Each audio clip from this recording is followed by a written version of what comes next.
सालों बाद रमेश अपनी दुल्हन नैना के साथ अपने गांव के अपने पुराने घर आता है। सभी लोग बहुत खुश थे। रूपा भी अपनी बहू का स्वागत करने में लगी थी। पर ये क्या, रूपा जैसे ही अपनी बहू की आरती उतारने जाती है, अचानक से तेज हवाएं चलने लगती है। घर की लाइट चली जाती है और आरती का थाल का दीपक बुझ जाता है। माँ, ये सब क्या हो रहा है? अचानक से ये मौसम कैसे बदल गया? अरे बेटा, ये गाँव है। गाँव में अक्सर ऐसा ही होता है, किसी भी वक्त मौसम बदल जाता है और कभी भी लाइट चली जाती है। दीपाली बेटा, किचन से मोमबत्तियां तो ले आ। रूपा के कहने पर दीपाली किचन में मोमबत्ती लेने जाती है। लाइट ना होने की वजह से घर में काफी अंधेरा था, इसलिए दीपाली अपने फोन का टॉर्च ऑन करती है और टॉर्च ऑन करते ही उसे महसूस होता है जैसे कोई उसके सामने से गुजरा हो। मुझे ऐसा क्यों महसूस हुआ कि मैंने अभी यहाँ किसी को देखा? क्या सच में यहाँ कोई था या ये सिर्फ मेरा वहम था? अरे दीपाली बेटा, मिले कि नहीं मोमबत्ती? हाँ माँ, बस अभी लाती हूँ। दीपाली सारी बातों को भूलकर मोमबत्ती जलाती है और जैसे ही मोमबत्ती लेकर वापस बाहर जाने के लिए पीछे मुड़ती है तो उसके सामने एक 10 साल की छोटी बच्ची खड़ी होती है। उस बच्ची की एक झलक देखते ही दीपाली डर जाती है और जोर जोर से चिल्लाने लगती है। तभी अचानक से लाइट आ जाती है। दीपाली की आवाज सुनकर शंकर और छोटा भाई पवन उसके पास पहुंचते हैं। क्या हुआ दीपावली बेटा? पापा, मैंने किसी को देखा। दीदी यहाँ पर कोई नहीं है।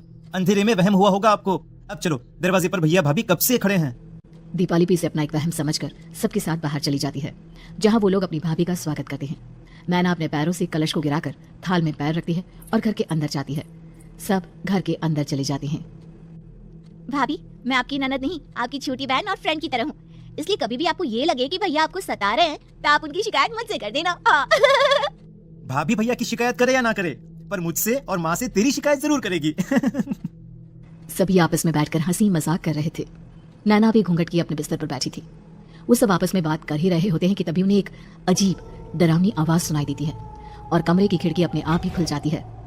मुझे इसलिए गांव पसंद नहीं। गांव में ऐसी ही डरावनी आवाजें आती हैं। मैंने तो सुना है गांव में बहुत सारे भूत भी होते हैं और इस मौसम को पता नहीं क्या हो रहा है। मुझे तो बहुत डर लग रहा है। मैं तो अपने कमरे में जा रही हूँ सोने। बाय भाभी, हम कल बात करेंगे। अब सब अपने कमरे में सोने चले जाते हैं। नैना अपने कमरे में बिल्कुल अकेली थी। कुछ देर बाद रमेश अपने कमरे में आता है और देखता है कि नैना खिड़की के पास खड़ी होकर बाहर की ओर एक टक नजरें लगाकर देख रही थी। क्या हुआ नैना? बाहर क्या दिख रही हो? मैं बाहर का मौसम देख रही हूँ रमेश जी। इस मौसम को देखकर ऐसा लग रहा है जैसे आज कोई अपना बदला लेने के लिए आया है। तुम क्या बोल रही हो? मेरी कुछ समझ में नहीं आ रहा। और वैसे भी रात काफी हो चुकी है, अब हमें भी सो जाना चाहिए। चलो। इतना बोलकर रमेश सोने के लिए बिस्तर पर लेट जाता है, पर नैना अब भी खिड़की के पास ही खड़ी होती है। रमेश के सो जाने के बाद नैना अपनी सास के कमरे में जाती है और अपनी सास के पास बैठकर रोने लगती है, जिसे सुन सास की नींद खुल जाती है। बहू, अरे क्या हुआ बहू? तू इतनी रात को यहाँ मेरे कमरे में बैठकर रो क्यों रही है? मम्मी जी, आपने मुझे क्यों नहीं अपनाया? आपको पता है, आपकी वजह से मुझे और मेरे परिवार वालों को गांव वालों के कितने ताने सुनने पड़े। तू मेरी बहू नहीं है? कौन है तू? मम्मी जी, मैं आप ही की बहू हूँ। आपने मुझे अब भी नहीं पहचाना? इतना बोलते ही नैना की आंखें लाल हो जाती हैं। वो जोर जोर से हंसने लगती है। मौसम का रुख बदल जाता है। कमरे की खिड़कियां और दरवाजे अपने आप ही खुलने और बंद होने लगते हैं। देखते ही देखते नैना हवा में उड़ने लगती है और वो अपनी आंखों के इशारे से अपनी सास को भी हवा में लटका देती है। तेरी वजह से मुझे और मेरे घर वालों को ताने सुनने पड़े। तूने जो पाप किया है, तुझे उस पाप की सजा मिलेगी और अब तेरी इस गलती की सजा तेरा पूरा परिवार भुगतेगा। इस तरह से नैना बड़ी ही बेरहमी से अपनी सास को मार डालती है और आराम से अपने कमरे में जाकर सो जाती है।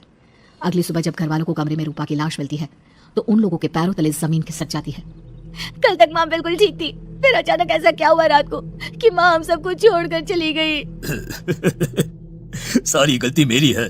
बेटे की शादी की खुशी में मैं ही रात को घर वापस नहीं आया और चला गया अपने गांव के दोस्तों से मिलने। अगर रात को मैं अपनी रूपा के साथ होता तो शायद आज वो हमें छोड़कर न जाती।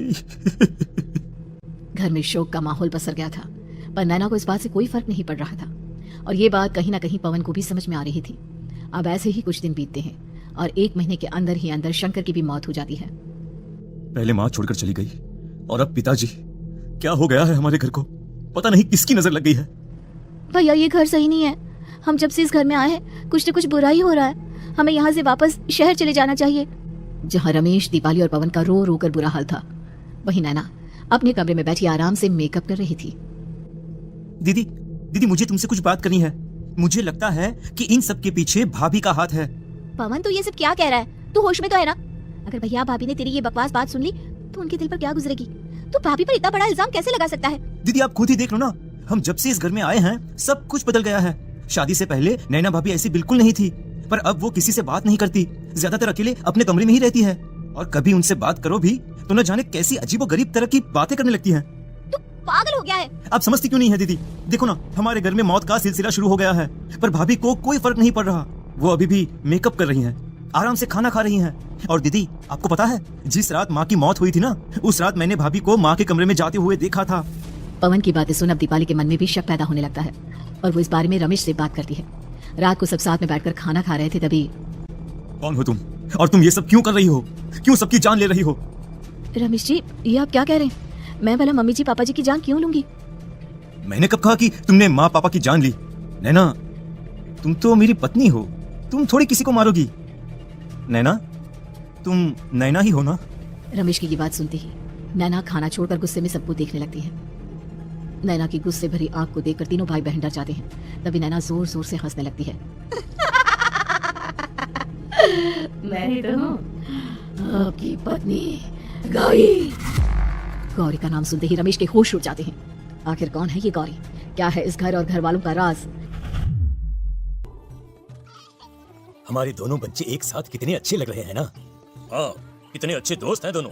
बस बड़े होने के बाद भी इनकी ये दोस्ती बनी रहे तो बच्चे कितने खुश रहेंगे।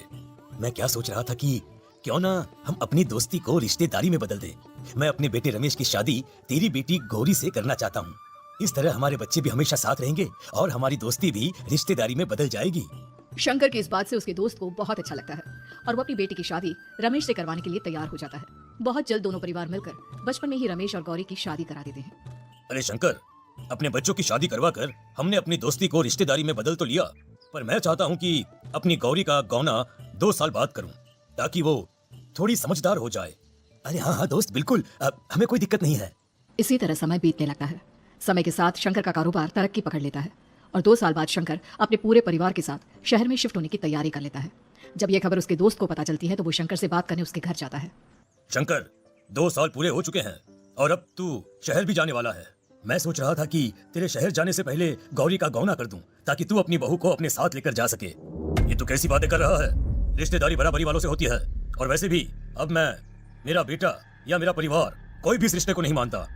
ये तू कैसी बातें कर रहा है दोस्त? जब हमने अपने बच्चों की शादी करवाई थी तब हम दोनों ही एक बराबर थे। पिछले 2 साल में तेरा कारोबार थोड़ा सा अच्छा क्या चल गया तो पुराने रिश्ते ही तोड़ देगा। देख भाई, ऐसा मत कर। अगर तूने मेरी बेटी को अपनी बहू के रूप में नहीं अपनाया तो कोई भी मेरी बच्ची से शादी नहीं करेगा। अरे उसकी जिंदगी बर्बाद हो जाएगी। यार देख, वैसे भी बाल विवाह तो कानून मान्यता नहीं देता, फिर मैं कैसे दे दूं? तू अपनी बेटी के बड़े होने पर उसकी शादी किसी दूसरे लड़के से करवा देना। वैसे भी तब तक ना उसे और ना ही गांव वालों को ये बात याद रहेगी। मेरे बेटे को बख्श दे मेरे भाई। इस तरह से शंकर अपने दोस्त के परिवार और गौरी को गांव वालों के ताने सुनने और जिल्लत से भरी जिंदगी जीने के लिए छोड़ अपने परिवार वालों के साथ शहर चला जाता है। अरे इनकी गोरी में ही कोई दोष होगा, तभी तो लड़के वालों ने इनकी बेटी को अपनी बहू के रूप में नहीं अपनाया और उसको यहाँ छोड़कर शहर चले गए। अब कौन थामेगा इस लड़की का हाथ? अरे पता नहीं कैसा आदमी है जो गांव वालों के इतने ताने सुनकर भी सर उठाकर गांव में चल रहा है। अरे अगर मेरी बेटी के साथ ऐसा हुआ होता ना तो मैं तो शर्म के मारे मर ही जाता। हाँ, दिन रात लोगों की नजरों में अपने लिए ग्रहण देख और सबके ताने सुन सुन अब गौरी के पिता हिम्मत हारने लगते हैं और एक रात गौरी के माता पिता खुदकुशी कर लेते हैं। ये सदमा गौरी भी सहन नहीं कर पाती और उसकी भी मृत्यु हो जाती है। तुम्हारे परिवार की वजह से हम लोगों ने अपनी इज्जत और जान गंवाई। इसका बदला तो तुम्हें चुकाना पड़ेगा, वो भी अपनी जान लेकर। हंसते हुए अब नैना हवा में उड़ने लगती है। नैना पूरी तरह से बदल चुकी थी। गौरी की आत्मा उसके शरीर पर हावी हो चुकी थी। उसकी आंखें सफेद, पैर उल्टे, चेहरा काला और बाल बिखर गए थे। अब गौरी अपनी शैतानी शक्तियों से घर के हर कोने को अपने काबू में कर लेती है और सीधी दीवार पर जाकर चिपक जाती है। मुझे अपना बदला चाहिए। बदला लूंगी मैं तुम सबको खत्म कर दूंगी। गौरी इतनी तेज चिल्ला रही होती है कि उसकी आवाज से घर के सारे कांच टूट जाते हैं। सामान इधर उधर गिरने लगता है और ये सब देखकर तीनों भाई बहन के होश उड़ जाते हैं। बचाओ, भागो, भागो। उन तीनों को अपनी जान बचाने के लिए यहाँ से वहाँ भागता देख गौरी जोर जोर से हंसने लगती है। तभी दीपाली घर से बाहर निकलने लगती है, जिसे देख गौरी गुस्से में अपनी शक्तियों से तुरंत घर का दरवाजा बंद कर दीपाली को हवा में उड़ा देती है। बाहर भागी, मुझसे बचकर भागना चाहती है? कोई नहीं बचा, आज तुम सब मरने वाले हो। अचानक घर में भूतिया आवाजें गूंजने लगती हैं, तेज हवाएं चलने लगती हैं, सोफा, टेबल, कुर्सी सब हवा में उड़ने लगता है। ये सब देखकर रमेश, दीपाली और पवन की रूह कांप जाती है। घर में ये सब होते हुए और अपनी बहन को हवा में उड़ते हुए देख रमेश और पवन को भी समझ में नहीं आ रहा था कि वो क्या करे, कैसे अपनी जान बचाए। इतने में गौरी अपनी आंखें दीपाली की तरफ करती है और अपनी शैतानी शक्तियों से उसका गला दबाने लगती है। भागने का बहुत शौक है ना, अब मैं तुझे इस दुनिया से ही भगा दूंगी। इतना बोलकर गौरी दीपाली को उठाकर फेंक देती है और दीपाली दीवार से टकराकर नीचे गिर जाती है। दीपाली के पूरे शरीर में चोट के निशान होते हैं और वो उठ भी नहीं पाती। दोनों भाई भागते हुए अपनी बहन के पास जाते हैं। ये तो बस शुरुआत है, मैं तुम तीनों को मारूंगी। अरे अरे पर हमने क्या किया है? हम तीनों भाई बहन तो निर्दोष हैं। गलती तो हमारे माता पिता ने की थी और उन्हें तुम पहले ही मार चुकी हो, फिर हमारे पीछे क्यों पड़ी हो? पवन के इतना बोलते ही गौरी एक हवा के झोंके की तरह उसके पास आती है और उसका गला पकड़कर उसे हवा में उठा देती है और रमेश को गुस्से भरी नजरों से देखती है। गलती मेरे परिवार की नहीं थी, पर सबको मरना पड़ा। मैं किसी को नहीं छोड़ूंगी। गौरी पवन को हवा में उछाल देती है, जिस पर कमरे की छत से टकराकर जमीन पर आकर वो गिरता है। उसके सर और शरीर पर जगह जगह चोट लग जाती है और खून बहने लगता है, जिसे देख अब रमेश से चुप नहीं रहा जाता। गौरी, तुम्हारा गुनहगार मैं हूँ। तुम्हारी शादी मुझसे हुई थी। अगर तुम्हें बदला चाहिए तो मुझसे लो। मेरे भाई बहन को छोड़ दो। तुम मुझे मार दो। मरना तो सबको पड़ेगा। अरे पर इसमें उन दोनों की कोई गलती नहीं है। प्लीज, मैं मानता हूँ कि तुम और तुम्हारे परिवार के साथ जो कुछ भी हुआ वो गलत था, पर गौरी मैं प्लीज मेरे भाई बहन को छोड़ दो। उन्हें तो इस बात के बारे में कुछ भी पता नहीं है। उनका इस सबसे कोई लेना देना नहीं है। तुम और तुम्हारा परिवार यही चाहता था ना कि मैं तुम्हें अपना लूं। उस समय मैं बच्चा था, मेरे पास इतनी समझ नहीं थी, पर आज मैं तुम्हें तुम्हारे इसी रूप में अपनाता हूँ। मेरे साथ जो करना है कर लो, बस मेरे भाई बहन की जान बख्श दो उनकी जान। रमेश की ये बात सुनकर गौरी का गुस्सा थोड़ा शांत होता है। ठीक है।